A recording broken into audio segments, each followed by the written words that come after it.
This video will cover the replacement of a thermostat on a 1982 Volvo 240 D24. This can be completed over a coffee break. Start by placing a collector under your car. Apply hose clamp pliers to your upper and lower radiator hoses to minimize spill. Remove the reservoir cap to release system pressure. Unseat your thermostat housing by removing the screws on the top and bottom. Remove your old thermostat and gasket. Depending on the age of the thermostat, this may require some gentle prying. Inspect your new thermostat and check operation in boiling water to ensure functionality. The original OEM thermostat is rated for 87 degrees Celsius. I am replacing this with an 80-degree thermostat for comparison testing.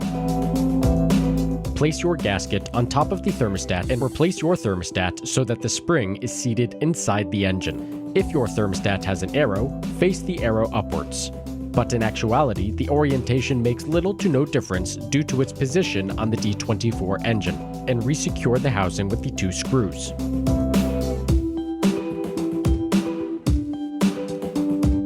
Remove your two hose clamp pliers and refill your cooling system.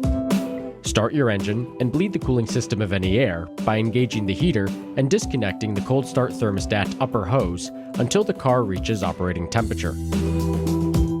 Reconnect your hose, refill your coolant level, apply the reservoir cap, and you're all done. Enjoy your Volvo 240 D24.